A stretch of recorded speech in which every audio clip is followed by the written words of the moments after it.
Hello, and thank you for joining us at Historic Avenue. Are you on a journey to learn English? Wonderful. Let's enhance your English skills with a captivating story. Please remember to subscribe, like our video, and share your thoughts in the comments. Let's begin. The relationship between the United States and Iran stands as one of the most challenging in the world. The United States is a vast and influential nation. Iran, too, is a highly significant country within its region. The population of the United States exceeds 320 million, while Iran is home to over 80 million people. For more than 4 decades, these two nations have lacked direct governmental discussions. Their dialogue ceased in the late 1970s, and they have had no official diplomatic ties since that time. This absence of communication creates difficulties. Tensions frequently escalate. On more than one occasion in the past, they have stood on the brink of a major conflict. In the early days of 2020, the threat level was exceptionally high. War appeared to be a real possibility. The President of the United States at the time, Donald Trump, authorized an attack. This drone strike killed a prominent Iranian military commander in Iraq. Iran's reaction was swift. They launched missiles targeting American military bases located in Iraq. Many observers feared a larger war was imminent. However, a full-scale conflict was averted. It was a period of immense risk. What makes the relationship between the U.S. and Iran so fraught with hostility? Why do they so often approach the edge of war? To discover the answers, we must delve into their shared history, which is both long and complex. This history contains periods of cooperation, as well as times of intense animosity. Understanding this past is crucial. It allows us to comprehend their current problems. It helps explain their actions and allows us to consider what the future may hold. The story begins many decades ago, prior to the Second World War, and is a tale of oil, power, revolution, and numerous difficult events. This history is vital because it clarifies the present situation. It reveals the reasons for the deep-seated mistrust between the United States and Iran. It explains why they have not engaged in formal talks for over 40 years. Learning about its past is the essential first step to understanding this major global issue story that impacts many nations and people. Early in the 20th century, a pivotal event occurred in Iran. British explorers discovered oil beneath Iranian soil. This was a monumental find, as oil was rapidly becoming one of the world's most precious resources. As more oil fields were uncovered, it became clear that Iran possessed one of the planet's largest oil reserves. This discovery positioned Iran as a country with immense potential power due to its energy resources. Britain established an agreement with Iran to extract and market this oil, forming a joint venture known as the Anglo-Iranian Oil Company. Unfortunately, the terms of the agreement were deeply unfair to the Iranian people. Despite the land and the oil belonging to Iran, the nation received only a minor fraction of the revenue, approximately 16% of the profits. Britain claimed the vast majority, around 84%. The Anglo-Iranian Oil Company grew to be enormous and influential, eventually controlling Iran's entire oil sector and becoming the largest corporation in the British Empire. Several years later, the Second World War erupted in 1939, presenting new challenges for Britain and the Soviet Union. Iran declared its neutrality, stating it would not take sides in the conflict, however. Britain and the Soviet Union were concerned about Iran's ruler, the Shah. They suspected he might be overly sympathetic to their primary enemy, Germany. Iran's geographic location was critically important, bordering the Soviet Union. If Iran were to aid Germany, it could severely complicate the war effort for the Soviets and jeopardize the valuable Anglo-Iranian Oil Company and its resources. Driven by these fears, Britain and the Soviet Union jointly decided to invade Iran in 1941. Iran's military was unprepared and significantly outnumbered by the invading forces. They were unable to resist for long and surrendered swiftly. The invaders deposed the old Shah, replacing him with his son, Mohammad Reza Pahlavi, who became the new Shah. He was a young man, just 21 years old. Britain and the Soviet Union believed the younger Shah would be more compliant and would not undermine their interests during the war. Consequently, Iran served as a crucial channel for delivering essential supplies to the Soviet Union for the remainder of World War II. Once World War II concluded, foreign troops departed from Iran. However, dissatisfaction among the Iranian people over the oil situation persisted. The long-standing deal remained unfair. Britain continued to reap most of the financial benefits from Iran's oil, while Iranian oil workers endured poor living and working conditions. A strong desire grew among Iranians for their nation to control its own oil resources. This sentiment gained widespread popularity. In 1951, Iran's prime minister was a democratically elected man named Mohammad Mossadegh. Backed by the Iranian Parliament, Prime Minister Mossadegh made a momentous decision. He declared that Iran would take full control of its oil industry, an act known as nationalization. This move enraged Britain and America. Britain imposed a boycott on Iranian oil. Subsequently, in 1953, the intelligence agencies of Britain and America collaborated. The American CIA and British MI6 helped orchestrate an operation to oust Prime Minister Mossadegh. They supported elements within Iran to stage a sudden overthrow of the government, commonly called a coup. The change was swift. Mohammad Mossadegh was removed from power and placed under house arrest. Tragically, this period resulted in the deaths of approximately 300 Iranians. The young king, the Shah, now held significantly more authority. While he was king before, this event granted him nearly absolute power. Many Iranians viewed the Shah as a figure propped up by Western nations. For America, however, the Shah became a crucial ally. During the Cold War era, America sought allies. In that region of the world, Iran's strategic location and vast oil reserves made it an ideal partner.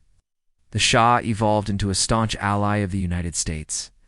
After the 1953 events, the Shah, Mohammad Reza Pahlavi, consolidated his power significantly. He cultivated very close ties with Western nations, particularly America and Israel. During the Cold War, Iran became a key American ally. The Shah aimed to modernize Iran in the image of Western countries. He introduced numerous reforms.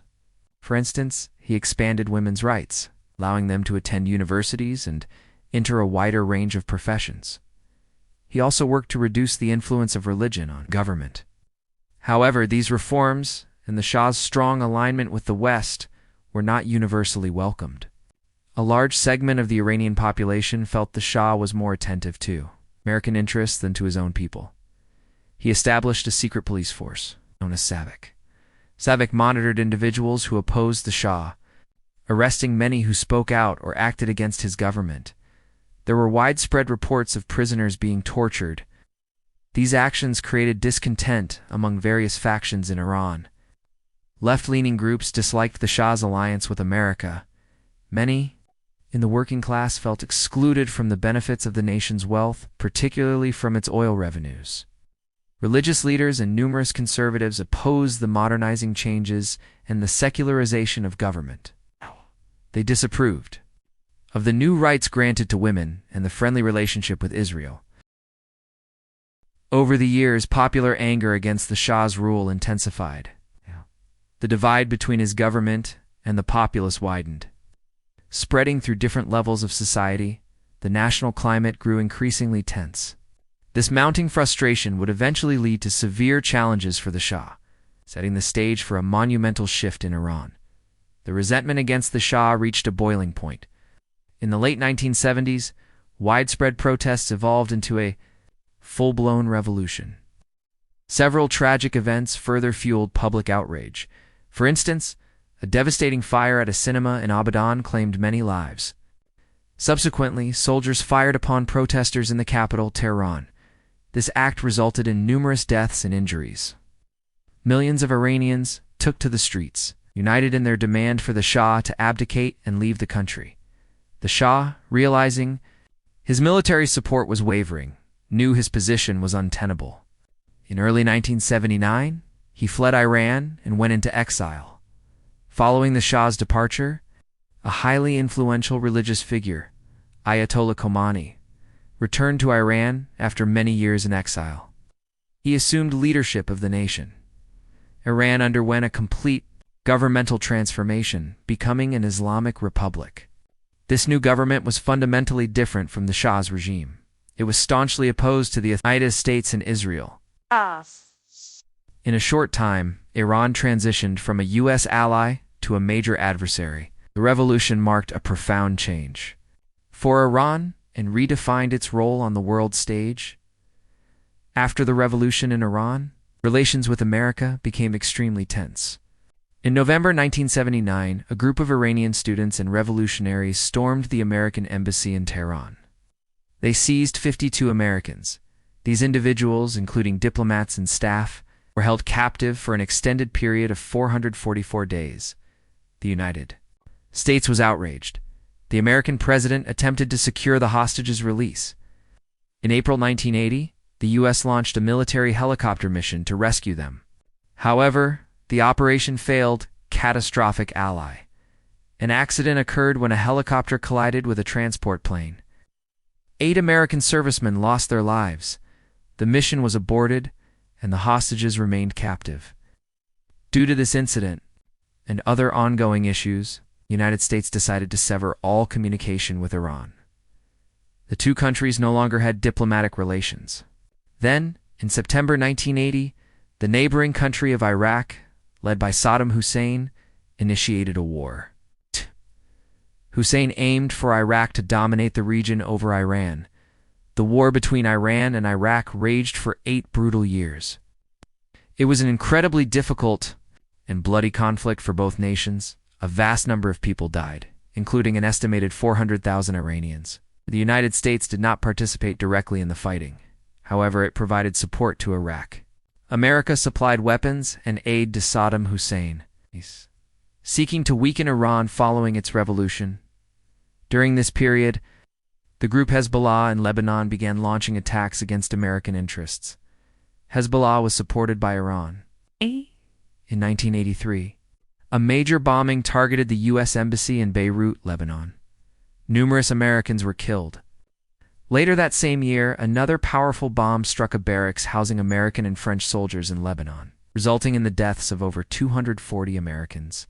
The United States held Iran responsible for backing these attacks and designated it as a state sponsor of terrorism. Later in the war, in 1988, American and Iranian naval forces clashed in the Persian Gulf. This engagement was known as Operation Praying Mantis. U.S. naval ships engaged Iranian vessels, damaging or sinking several of them. These clashes resulted in the deaths of 56 Iranians and 2 Americans. Tragically, a horrific accident occurred shortly after these naval battles. In July 1988, a U.S. warship was operating in the Gulf. It detected an aircraft on its radar. The American crew misidentified the aircraft as an Iranian military jet preparing to attack. In reality, it was not a military plane, but a civilian airliner, Iran Air Flight 655, en route to Dubai. The U.S. warship fired a missile, destroying the plane. All 290 people aboard, including many Iranians, perished. It was a devastating mistake.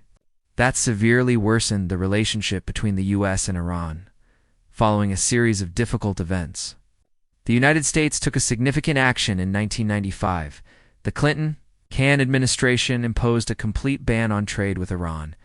This was known as a total embargo, prohibiting American companies from conducting any business with Iran. The troubles persisted. In 1996, the Iran-backed group Hezbollah attacked a U.S. military facility in Saudi Arabia, resulting in many American casualties. Then, the September 11, 2001 attacks occurred. In the aftermath, U.S. President Bush identified countries that were a cause for concern, labeling Iran, Iraq, and North Korea as an axis of evil. This rhetoric further damaged the relationship. Later, in 2003, the U.S. invaded Iraq and overthrew Saddam Hussein. This action prompted nations like Iran to reconsider their security. It suggested that a country lacking powerful deterrents such as nuclear weapons might be vulnerable to attack. This led Iran to contemplate developing its own nuclear program. The United States was determined to prevent Iran from acquiring nuclear weapons. Over the years, they employed various tactics, including sanctions and diplomatic talks, to halt this progress. In 2015, during President Obama's administration, the U.S. and several other world powers reached an agreement with Iran. It's known as the Iran nuclear deal. Under this accord, the U.S. agreed to lift some economic sanctions. In exchange, Iran committed to restricting its nuclear activities and permitting international inspections to verify compliance. For a time, relations seemed to improve slightly.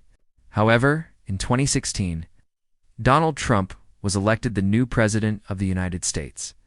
He was a vocal critic of the nuclear deal. In 2018, President Trump announced the U.S. withdrawal from the agreement and reinstated harsh economic sanctions on Iran. Iran expressed its displeasure and declared it would resume expanded nuclear activities. It also threatened to disrupt shipping through the vital Strait of Hormuz, a move that could impact the global oil supply. In 2019, tensions escalated further. Several ships were damaged in the Persian Gulf. The U.S. blamed Iran, which denied any involvement. In June, Iran shot down a U.S. surveillance drone near the Strait of Hormuz, heightening tensions. Subsequently, both sides seized vessels for a period. It became evident that the situation was growing extremely perilous. In late 2019, tensions reached a critical peak. Attacks were carried out on a U.S. military base in Iraq, leading to the death of one American contractor and injuring several soldiers. The U.S. held Iran-supported militias responsible. Then, on December 31, 2019, these groups stormed the U.S. Embassy compound in Baghdad, the capital of Iraq. They caused damage to the facility, though no one inside was killed. On January 3, 2020, the United States took decisive action. U.S. forces assassinated Iranian General Qasem Soleimani in Baghdad. This strike was ordered by President Donald Trump. Soleimani was an extremely influential general in Iran. Iran was incensed. 5 days later, on January 8, 2020, Iran retaliated by firing missiles at U.S. military bases in Iraq. The world watched nervously, fearing the outbreak of a full-scale war. Fortunately, no American soldiers were killed in Iran's missile strike.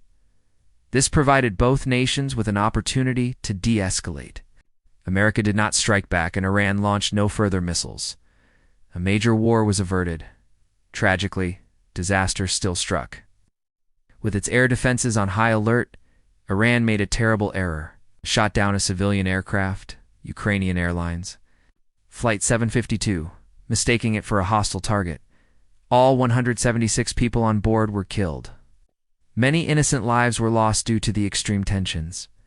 The two countries came dangerously close to a large-scale conflict.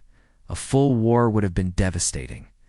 Peace was maintained, but it remains fragile. The relationship between the U.S. and Iran continues to be exceptionally difficult. What steps do you believe can help nations avoid war? Subscribe to our channel. It takes just a moment, and your support genuinely helps us create even better English learning videos for you. Your support is invaluable. Thank you.